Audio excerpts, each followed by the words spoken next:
Ladies and gentlemen, welcome back to the Forts Pro League, where here we have on the left-hand side, in the blue, it is Team Green Leaf. Drednistian and Vicro. Drednistian in the top base, Vicro in the lower base on the left-hand side, will be facing off against their opponents. It is Team Cshot.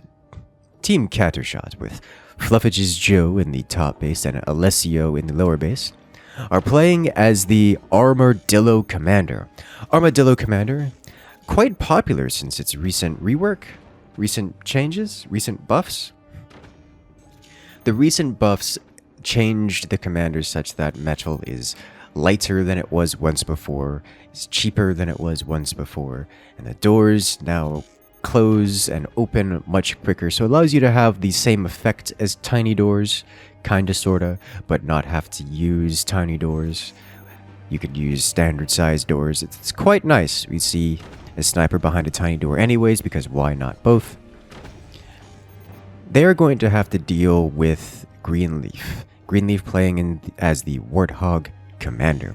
Warthog Commander, known for its massive firepower. Its empowered cannon shells, perhaps empowered howitzer shells, are the most known elements of Warthog Commander. I suspect both teams are going to be building a very similar build order with very similar set of weapons. In fact, it's looking to be the exact same set of weapons, likely to be at a similar if not the same timings. Here we see both bases, quite anemic as they have been consumed to bootstrap and get slightly further ahead of their eco and tech production speeds, where the lower base is going for energy weapons and the upper bases are going for the cannons. It looks like actually Team Greenleaf is slightly further ahead. There would be no mechanical reason for this other than the players just decided to get either a bit greedier or perhaps a bit more refined in their build, a bit more disciplined.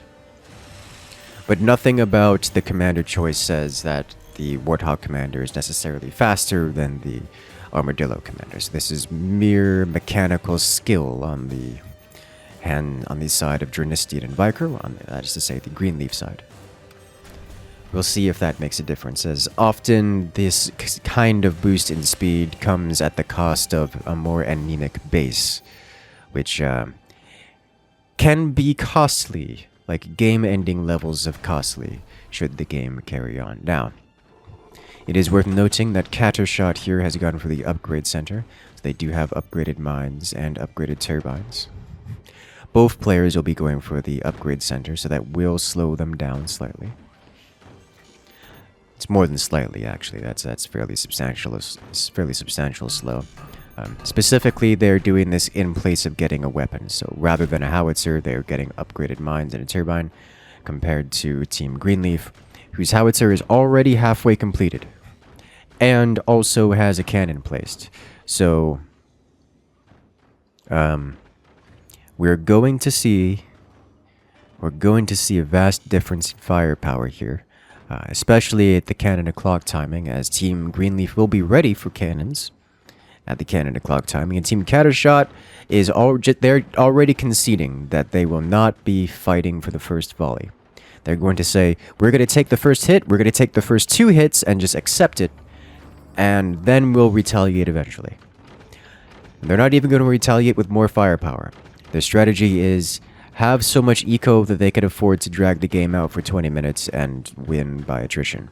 That's their strategy right now, based on what I'm seeing here. Specifically, the weapons they'll be using to inflict damage are the same weapons as their opponent, namely with the howitzer to crack the front of the base open, followed by the plasma laser to deal the penetrative damage and hit all those juicy internals afterward, as the opening volleys have been launched. Greenleaf fires first. Fire beam, plasma beam, and howitzer, not in that order, slam into Cshot's topmost base. Fluffage's Joe taking the hit like a champ. Yeah, he's fine. Even the cannon added in afterward, he's perfectly fine.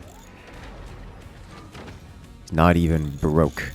Suffered a little bit of eco issues, did actually drain completely of metal, but with 5 upgraded mines, he's fine. He's just fine.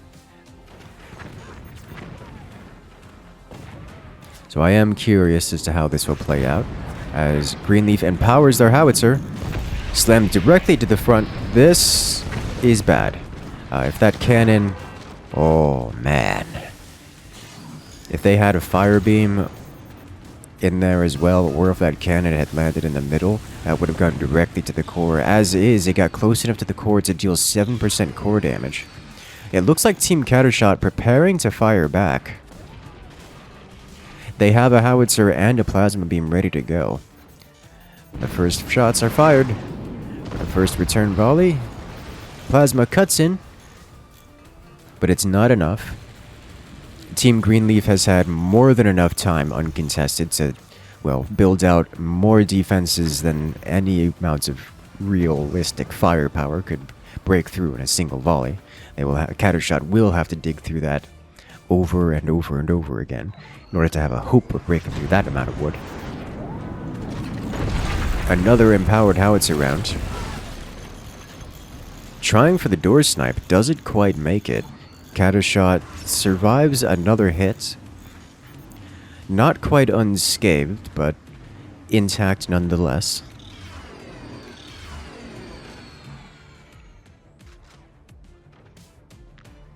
It looks like Cshot's preparing for another coordinated attack. That's a heavy hit. That could be very bad if Cshot runs out of energy. Doesn't have the offensive firepower to seal the deal here. Whew, and a massive repair bill. Fluffage's Joe, the top base, actually running out of metal to repair. Cannot keep taking hits like that, but neither can Greenleaf. Greenleaf didn't quite defend that one specific spot, now has their weapons vulnerable, unable to properly retaliate. Howitzer, uh-oh. Is the plasma ready to fire? Not quite, that could have been lethal. Vicro in the lower base is unprepared for this measure of firepower. Cannot take a combined strike of the howitzer, fire beam, and plasma beam. This is not something that Greenleaf can sustain for too much longer. Oh, a swing and a miss. The empowered howitzer goes wild. But Team Cshot just has so much eco. Despite taking hit after hit, it isn't enough. Team Greenleaf just doesn't quite have the firepower to break through. While it was close with Fluffage's earlier, unable to fully repair, Team Greenleaf isn't able to seal the deal. They're trying to aim for the economy. They've recognized the actual issue here. That all those upgraded mines they're paying off, and it's working well in Cshot's favor.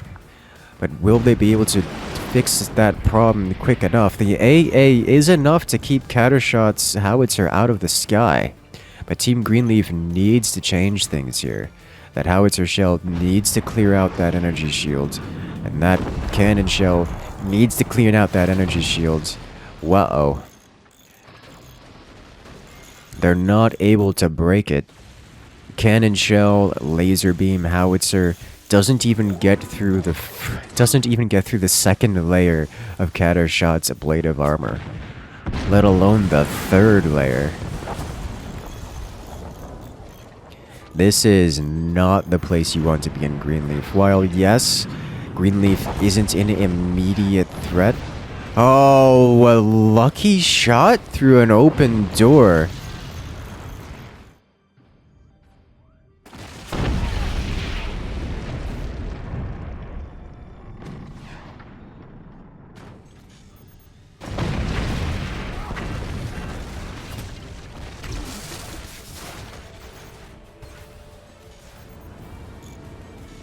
Team Cshot loses the howitzer and with it the base. That was a beautiful shot.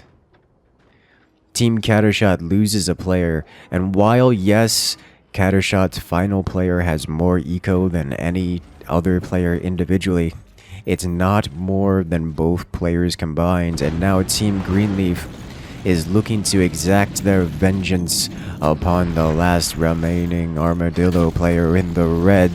Sniper door snipes through the open door, loses the plasma laser. He's going to be repairing what they can, but missing the laser beam, there's not a whole lot of damage output left. Team Greenleaf, as anemic as their bases once were, and still kind of are, have overwhelming firepower, and they're bringing it down to bear upon their opponents. The thickness of the defenses, frankly, are holding. Team Cshot, his core is not in any real danger right now. There's a lot of thickness between the outer layer and the core and the juicy innards.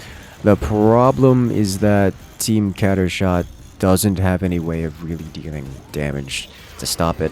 So while, yes, Cshot is going to live for a substantial amount of time, they don't have a proper win condition here. They need to change things up. They're building a plasma laser, which is working toward a win condition. But without having it on the field right now, Team Greenleaf can just do whatever they want, and whatever they want involves pummeling Cshot into the dust, which is what they are in the process of currently doing. Looks like Greenleaf is adding additional weapons to assist with that process. There'll be a second cannon, maybe a howitzer placed there. Fire beams keeping Cshot in check. Another round of howitzer does basically nothing. It's actually a beautiful shot, managing to get damage onto the mines and the mineral production for Team Cshot. If those mines are destroyed, that is a win condition for Team Greenleaf. Greenleaf does not necessarily have to go directly to the core here. They can just kind of take out the mines and be done with it. Because once the mines fall, Cshot won't be able to rebuild the ablative armor at all, and just you'll be able to end it. The firepower for Team Greenleaf is coming online, especially with the commander active and powering all of those shots. That's massive amounts of damage. I appreciate Greenleaf swapping in the rockets here, as the rockets have incredibly high DPS, very effective DPS at that. Generally leaves their targets unable to pay the repair bill of whatever is hitting them. It is worth noting that due to the Armadillo cheap repairs and the upgrade mines, the repair bill is kind of sustainable, but not when combined with the howitzer and the fire beams and the lasers and the cannons. Cshot selling off all of the internals, all of their tech, just to give themselves an extra moment of life. They try to rebuild things as quickly as they can, but here comes the next volley, the next set of rounds coming out of Greenleaf. Disconnecting the mines once more as the cannons cut deep and the fire beams toast everything. God, just the splash damage. It doesn't stop, as Greenleaf still increasing their firepower, upgrading their energy production so they can fire even more weapons. Another cannon soon to come online. Cshot, if they couldn't handle the heat already, won't be able to handle it in a moment. Managing to upgrade their mines throughout all of this, just trying to live as long as they can.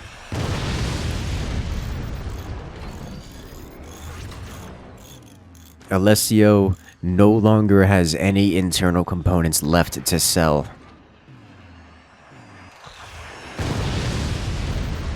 Here comes the next howitzer. Will it disconnect the mines again? Yes, it will.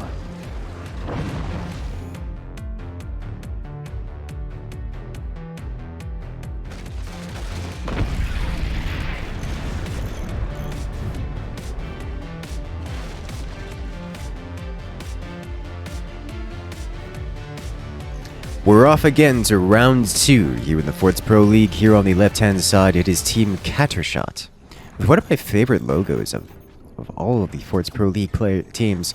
Fluffits is Joe on the top base, Alessio in the bottom base, playing on the blue team in the left-hand side. Team Cshot will be facing off against their opponents, Team Green Leaf.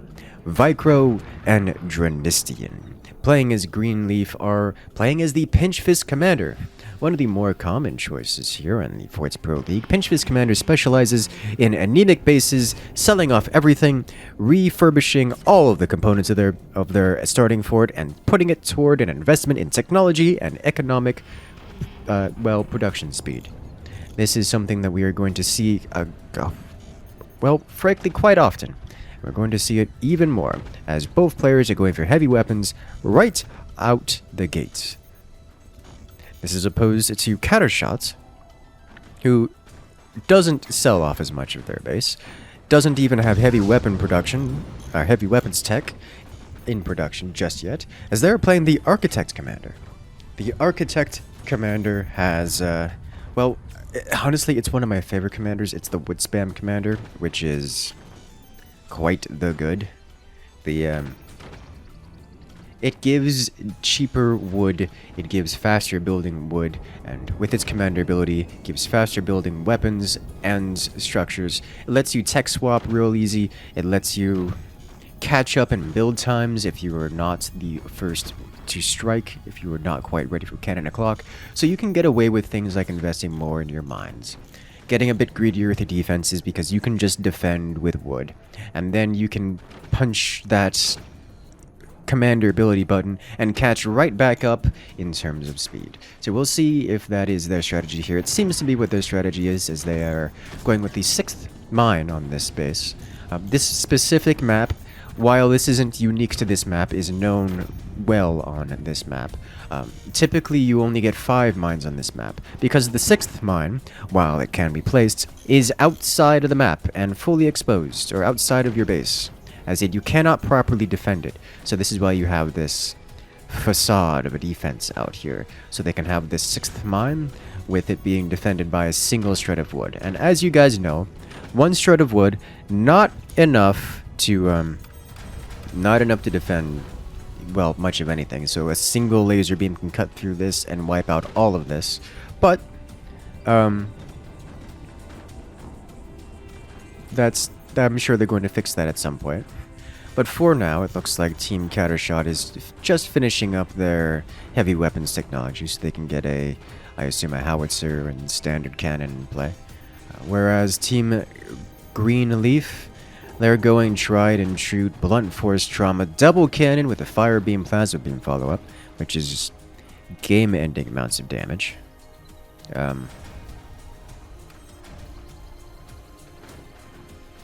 We'll see how that turns out.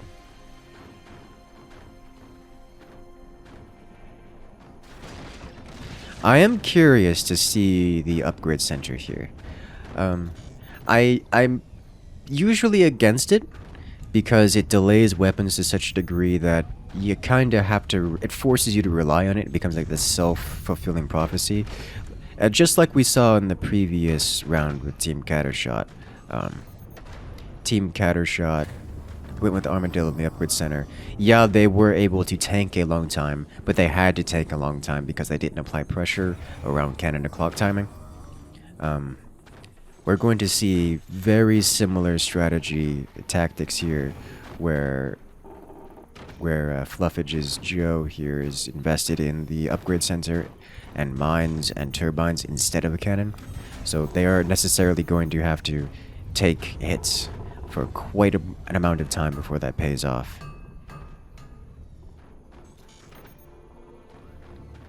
As it is past cannon o'clock, and it is time for Cshot to pay their dues. As here comes the fire beam, plasma beam combo. Cuts deep, but with that dense layers of cheap wood spam, doesn't get all the way to the weapons and is definitely defended. There is some actual weapon damage here with the first cannon shell coming out of Team Greenleaf. Cshot will have to repair their howitzer and their cannon after that one. Fire beam cuts through. Plasma follow-up. You can do it. a single strut of wood between this cannon and disaster. Cannon did not survive the disaster. And this is one of the problems with going for this later strat. But with Cshot activating their commander ability, we saw their cannons and weapons come online quite rapidly. They did return fire a single time. Unsurprisingly, Team Greenleaf was very well prepared for a singular cannon, so Cshot will have to up their firepower game if they wish to deal any real damage here. Greenleaf, already ahead of the curve, prepared with multiple walls of MGs. That's up to 10 points of anti-air to keep that howitzer completely out of the sky. It's going to be quite some time before that howitzer has any meaningful opportunity to land upon Greenleaf. They are very, very well defended in this instance. Cshot will have to actually invest into some substantial amounts of map control. They may be doing that with these buzzsaws and potentially the MGs here. We'll see if they intended to upgrade those to miniguns at some point, although they don't have an upgrade center at this point in time. Shotguns would be an amazing idea. I don't see... Neither player has the tech for shotguns. So they may just... At this point, either shotguns or try to win the sniper super hard, which is probably not going to happen given they're kind of even on the sniper fire here. They either need to tech switch, which is something, in my opinion, they would either Cshot needs a tech switch, which is something Architect does quite well, or they need to swap into cannons, which is kind of sort of it. This is not a tech switch, just a weapon swap going on there. Like basically sell off the howitzer, use it to fund a cannon, get a pair of cannons, and then just go quad cannon, which is good enough. Like if your opponents are going to invest that much in AA, just cannon them into the oblivion. That works. Brute force trauma works really well. Can't go wrong with it. It's quite good. One machine gunner trying so hard. It's not going to work. That's not nearly enough damage output, as we have another howitzer in production during the commander active. So that's going to go from 0% completion to done in a few seconds, which, while will catch Greenleaf off guard, Greenleaf still has substantial amounts of AA, but both howitzers managed to make it across despite 4+ machine gunners.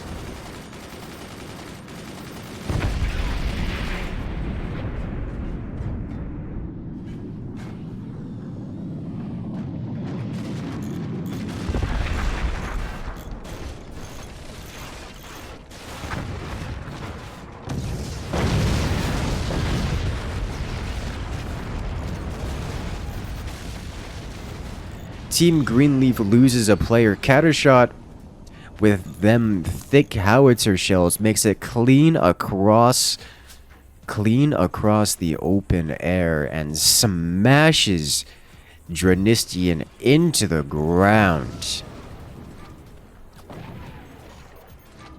Oh my. Now Cshot going up to a 20mm, a standard cannon, and 2 howitzers will be dealing massive amounts of damage to Greenleaf's final remaining player. Yes, Vicro here on the right has 2 cannons, but that's a lot of damage output for Cshot.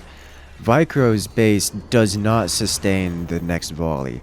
Like that, there's not enough armor here. It's not even close. Once Cshot is ready to fire again, Vicro will break. The question is, can Vicro do anything to prevent it? Can a preemptive strike, can a door snipe, can they do something to defend against this? A cannon shell takes out 1 howitzer, but with a 20mm and a standard cannon follow-up, that's gonna be massive amounts of damage. Look at how close. It cuts deep. The ablative armor destroyed. Oh no. Death from above, a high-angled cannon. It's a nice bit of inflection. Takes out 1 of Vicro's cannons, down to a single set of weapons. Oh no, it's not getting better. It's getting worse. Uses the cannon as anti-air, almost gets it door sniped in the process. Pinch Fist will not help here. Cshot selling off one of their 20mm to replace it with a standard cannon. The AA still insufficient to stop the howitzer from making it through. A second howitzer shell should be flying across momentarily. I was willing to give Vicro like a solid chance of getting a door snipe or something when they had two cannons. With a single cannon, I don't see it anymore. One cannon, it's simply not enough to deal with any of the, well, concerns that they had. And now with zero cannons, they're nothing but a punching bag. And now Cshot knows this, and they are going to increase that firepower massively. Up to 3 cannons in a howitzer from fluffages alone. That's kind of a lot of firepower. There's howitzer number 1. Where's howitzer number 2? Here it comes. Slams a little low. Yeah, they're aiming for the foundations, trying to hit those mines. Oh no, buzzsaw. Oh no. That buzzsaw was very close to ending the game right then and there. Oh no. Uh-oh. Yeah, I don't see a win condition for Green. I don't even see a survive condition for Vicro here. Vicro is just trying to live as long as they can in spite, just to drag the match out on because they can. And this is, well, it's quite satisfying to watch this kind of destruction.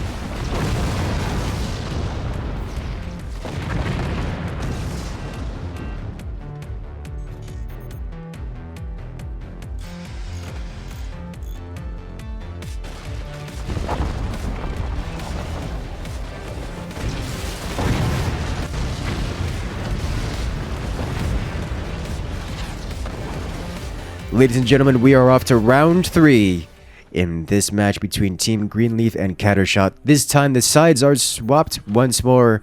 Greenleaf here in the blue on the left-hand side, Dranistian in the top base, and Vicro in the bottom will be playing against Cshot. Cshot in the red on the right, Alessio in the top base, Fluffages Joe in the bottom base. Playing as the Seep Commander. Interesting note, they haven't placed their swarm missiles yet. Usually Seep is particularly... What's the word I'm going to describe this as?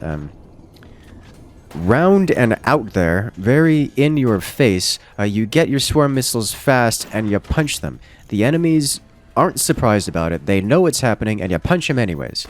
So I'm quite surprised to see coming up in the 2-minute mark that these swarm missiles are not yet placed. They are using a different build order. They're going with a different build order, which is not something I'm usually accustomed to seeing. I will be watching this build order carefully to see how it turns out, as we have Cshot getting an upgrade center before swarm missile, so we'll see how that works. But either way, Cshot going with the tried and true, it's not even that true, but many a time tried double swarm missile into laser beam support. Whereas Greenleaf here on the left side is going with the Pinch Fist Commander. We've seen Pinch Fist many a time. I don't need to describe it so much. This is the commander which sells off their bases, making themselves skeletons that they can fund additional speed and quickness into their investment in additional economy and technology. We'll see all those moments come to fruition here very shortly, as they are ready to already put down their their first heavy weapons. As once this is done, let's see, we have Vicro here ready to put down a plasma right now. There it is. And in the top, Dranistian is putting down a howitzer right here. Howitzer right here. There it is. Thank you.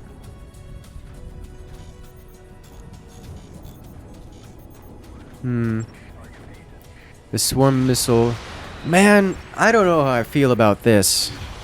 Like, I see what they're doing. They're not trying to rush. It's not a rush, is what it is. It just isn't a rush. It's just swarm missiles into nukes eventually. Which, I get it. I have moral issues with this. Missiles should be rushed. No, they're going with upgraded mines first. They'll probably upgrade a turbine or two along the way. This is not generally how I see this played, and with good reason in my opinion. The reason for that being the nukes, as damaging as they are, they're just not consistent in their damage output. They aren't better than a cannon. A cannon over time does more damage than a nuke. Because a cannon does more damage than a nuke, if you are going to be using a build which gets nukes later than cannons, you should just be using cannons. Because it's just better at the time in which you're doing it. If you're going to be using missiles, the premium time is to use them before cannons come out, because, you know, you can get them before cannons come out.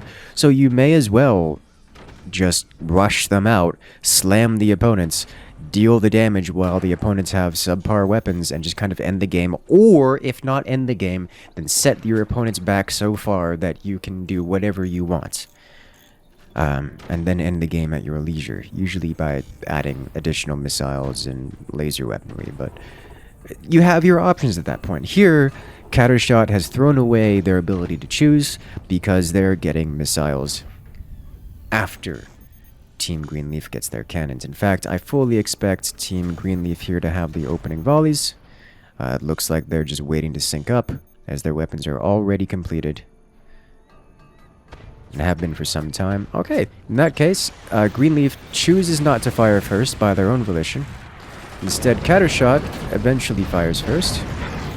However, that opening shot will prompt Greenleaf to retaliate in kind. And we'll see how this works out, because, well, frankly, both teams have missiles and weapons firing at the same time. And in terms of raw damage output, technically Cshot with its nuke very technically has more damage output than Team Greenleaf, despite Greenleaf having a howitzer and a cannon and a plasma beam. The problem is that the nukes can be shot down, and can be shot down fairly reliably, much more reliably than the howitzer. So it makes it such that the average damage output will favor Team Greenleaf quite heavily. And this means I put Team Greenleaf in the advantage here in terms of game state. Yes, Cshot has a couple upgraded mines, but it's not that many upgraded mines. We're not talking about some massive eco advantage here. If Cshot does continue with the upgraded mines and the game continues for a long time... Oh no, not like this. Not like this!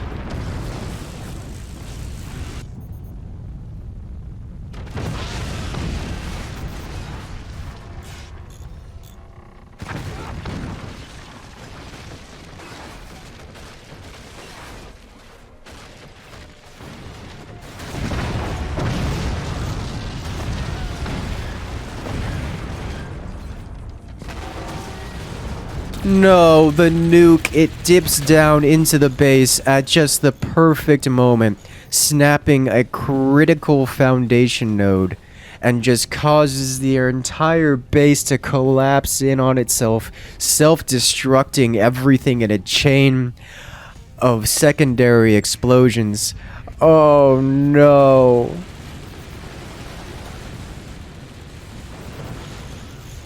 Not like this.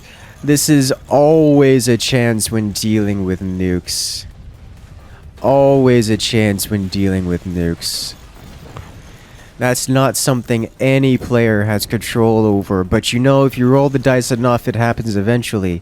But man, is that painful to see. The nuke making it through all of those defenses, all of those machine guns to land in the perfect spot. That is satisfying. Oh, no. Oh, it hurts my soul.